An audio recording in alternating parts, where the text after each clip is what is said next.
아마 다른 안과였으면은 그냥 지내라 라고 해설할 만한 그런 사례들이었습니다. 그러니까 실패라고 볼 수는 없고요. 저희가 더 잘 볼 수 있는 방법으로 교정을 해드린 것이죠.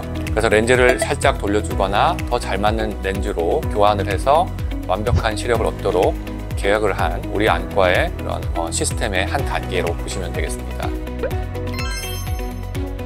안녕하세요. 안과의사 최성호입니다. 백내장 수술만 하면 이제 안경 없이 살 수 있겠지 하고 기대하시는 분들이 정말 많습니다. 실제로 요즘 수술 정말 좋습니다. 가까운 글씨부터 먼 풍경까지 다 잘 보이는 다초점 인공성체 덕분입니다. 그런데 말입니다. 왜 어떤 분은 인생 수술이라고 대만족하시고 어떤 분은 기대한 것과 다르다며 아쉬워할까요? 그 차이를 만드는 결정적인 비밀을 알려드리도록 하겠습니다. 최신 다초점 렌즈는 슈퍼카와 같습니다.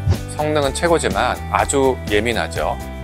여기 보시는 아주 작은 이 인공성체, 다초점 인공성체의 경우에는 다초점 렌즈로 들어오는 빛을 원거리, 중간거리, 근거리용으로 정밀하게 쪼개주는 첨단 기술이 들어있습니다. 하지만 이 정교함 때문에 아주 작은 오차에서도 민감하게 반응하는 양날의 검이 되는 것이죠. 이 렌즈의 최고 성능을 떨어뜨리는 범인이 바로 난시입니다.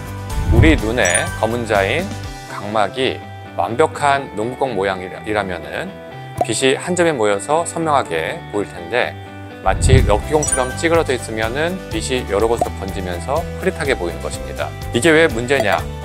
난시가 조금이라도 남아있어도 원거리부터 근거리까지 초점이 모두 흐려져서 시력의 질이 확 떨어지기 때문이죠. 0.75디옵터라는 아주 작은 난시만으로도 환자의 만족도는 뚝 떨어질 수가 있습니다. 진짜 문제는 이 난시를 정확히 측정하는 게 어려운 경우가 있다는 건데요. 그럼 난시를 그냥 재서 교정하면 되는 거 아니냐 그렇게 생각하실 텐데 여기에 잘 알려지지 않은 것이 있습니다. 바로 각막의 후면 난시죠. 과거에는 눈 앞면, 즉 각막의 전면만 측정을 했어요. 근데 이것은 빙산의 일부, 즉 수면 위에만 본 것과 같습니다. 하지만 기술이 발달하면서 각막의 뒷면도 앞면과 다른 자기만의 난시가 있다는 것을 알게 되었죠. 이 뒷면의 난시를 무시하면 전체 난시량을 과대평가하거나 과소평가하는 심각한 오차가 발생을 하게 됩니다. 또 우리 각막은 젊었을 때는 예쁜 럭비공이었다가 세월이 흐르면은 안구건조증과 세월의 변화로 인해서 찌그러진 럭비공이 됩니다. 그래서 각막 앞면조차 정확한 측정이 어렵게 되는 것인데요. 표에 보시는 이런 요인들 때문에 난시 측정은 정말 어려운 과정이 되어버렸죠. 우리 안과에서는 바로 표준적인 프로토콜을 만들었습니다. 첫 번째 단계로는 아주 깨끗한 캔버스를 준비하는 것 같은데요. 수술 전에 안구 건조증부터 치료를 해서 깨끗한 각막 환경을 만들고요. 두 번째 단계로 전체적인 각막의 그림을 파악을 합니다. 그래서 펜타캔 같은 각막 단층 촬영 장비로 각막의 앞면과 뒷면을 모두 찍어서 전체 각막 난시를 알아내고요. 그리고 여러 장비를 통해서 교차 확인을 합니다.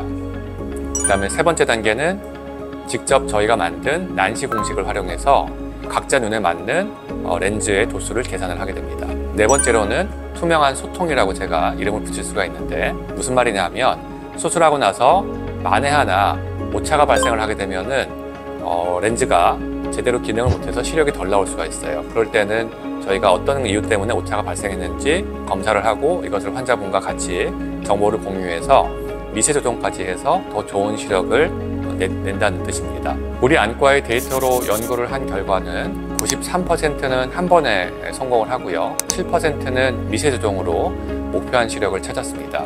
저는 진료도 하지만 연구도 계속하기 때문에 실제로 수술 결과가 매우 중요할 수밖에 없습니다.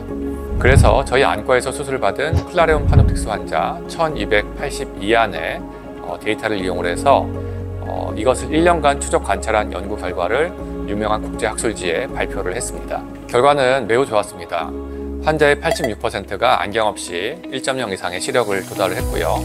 나머지 경우에는 0.8 이상의 시력을 얻었습니다. 그리고 88%가 임상적으로 의미 없는 수준의 난시를 보였는데요. 하지만 저는 여기서 그치지 않고 미세 조정이 필요했던 분들의 비율도 정직하게 분석을 해봤습니다. 그래서 한 번의 수술로 성공한 비율이 93.37%, 그리고 미세 조정으로 성공한 비율이 6.63%였고요. 그 중에서 그 미세 조정을 했던 비율을 보면은 인공성체의 난시 도수가 안 맞았던 경우가 약 4.4%, 또 렌즈가 약간 돌아간 경우가 2.18%였습니다. 그래서 미세 조정을 했던 6.63%가 높다라고 생각을 하실 수도 있습니다. 그런데 대부분이 0.8 이상의 시력을 가진 분들로 아마 다른 안과였으면은 그냥 지내라라고 해설할 수 만한 그런 사례들이었습니다. 그러니까 실패라고 볼 수는 없고요. 저희가 더 잘 볼 수 있는 방법으로 교정을 해드린 것이죠.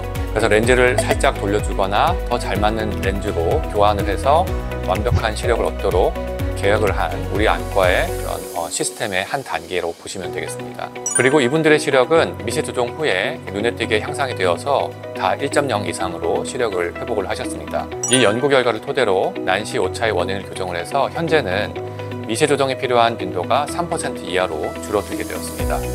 백내장 수술의 성공은 그냥 이루어지질 않습니다. 우선 진단 장비들마다 가지고 있는 정밀도의 한계가 있기 때문에 여기에 대한 이해를 하고 또 한계를 넘기 위해서 해결 방법을 찾아야 하고요. 또 검사도 꼼꼼하게 당연히 이루어져야지 되는 것이고, 첨단 기술을 활용을 해서 오차를 최소화하는 그런 환경이 또 중요합니다. 그리고 문제가 있을 경우에 이거 끝까지 책임을 지고 해결할 수 있는 투명성도 아주 중요한 문제라고 생각을 합니다. 이 4가지 과정을 통해서 만족스러운 시력이 만들어질 수가 있습니다. 따라서 여러분의 눈을 맡기기 전에 방문한 안과가 여러분의 눈의 난시를 정확하게 측정하고 관리하기 위해서 표준화된 방법을 가지고 있는지 확인을 하셔야 합니다. 이것은 여러분들의 알 권리에 해당됩니다. 결국 정밀하고 전문적인 계획을 통해서 좋은 시력을 얻을 수가 있게 되는 것이기 때문이죠. 오늘 영상이 도움되셨길 바라면서 더 궁금한 점이 있으면 댓글로 남겨주시길 바랍니다. 시청해주셔서 감사합니다.